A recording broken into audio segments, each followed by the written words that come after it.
ખેડા જિલ્લાના ઠાસરા તાલુકા અંતર્ગત ડાકોર ખાતે બ્રહ્મશક્તિ સેના ગુજરાત દ્વારા આનંદથી ડાકોર સુધી ધ્વજારોહણનું સંકલ્પ યાત્રાનું આયોજન કરવામાં આવ્યું હતું। આ યાત્રાનો હેતુ ગૌ માતાને રાજ્ય માતા અને રાષ્ટ્રમાતાનો દરજ્જો અપાવવા સાથે પ્રાકૃતિક ખેતીમાં ગૌધાન્યનો ઉપયોગ થાય, દરેક ઘર મંદિરમાં બાળ કેન્દ્રો શરૂ થાય અને વેદો તથા સનાતન ધર્મની રક્ષા થવા સાથે અખિલ વિશ્વના કલ્યાણ માટે સંકલ્પ લેવાયો હતો।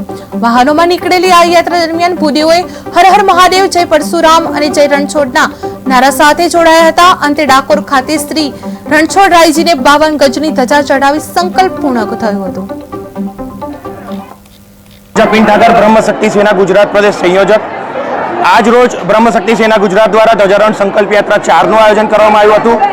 મૂળ સંકલ્પ કે ગૌ માતાને રાજ્ય માતાને રાષ્ટ્ર માતાનું બિરુદ મળે, સાથે સાથે પ્રાકૃતિક ખેતીમાં ગૌ માતાને ગૌધાન્ય સારું મળે એના માટેનો સંકલ્પ લીધો।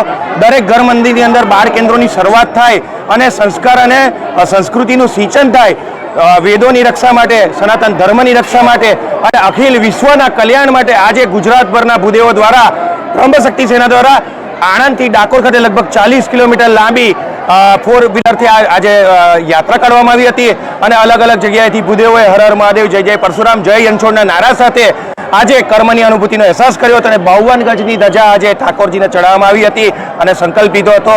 ભારત સરકારને અમે એક જ રજૂઆત કરીએ છીએ કે ગૌ માતાને, રાષ્ટ્ર માતાને અને ગુજરાત। હું દીક્ષિતા દવે।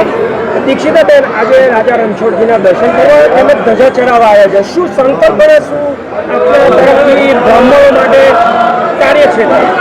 આપ જાણો છો, આપણા સનાતન ધર્મમાં દરેક મંદિરની એક વિશિષ્ટ ઉર્જા હોય છે અને વિશિષ્ટ મહત્વ હોય છે।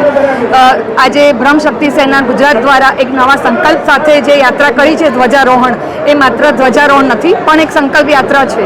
આપણી ગૌ માતા છે એને રાષ્ટ્રમાતાનું બિરુદ મળે અને આપણી જે પરંપરા છે, ભારતીય પરંપરા અને સનાતન સંસ્કૃતિ છે એ યથાવત રહે અને આવનારી પેઢી પણ મેળવે કંઈક આ જોઈને। ખાસ કરીને ગૌ માતાને રાષ્ટ્રમાતા બનાવવા માટેના આપણા બ્રહ્મ સમાજ તરફથી પ્રયત્નો છે, સરકારને શું સંદેશ? સરકારને અમારી એ જ વિનંતી છે કે આજે ગાયને રાષ્ટ્રમાતા તરીકે એક બિરુદ આપે અને બ્રહ્મ સમાજ અને સનાતન ધર્મનું એક ગૌરવ વધે અને સનાતન ધર્મની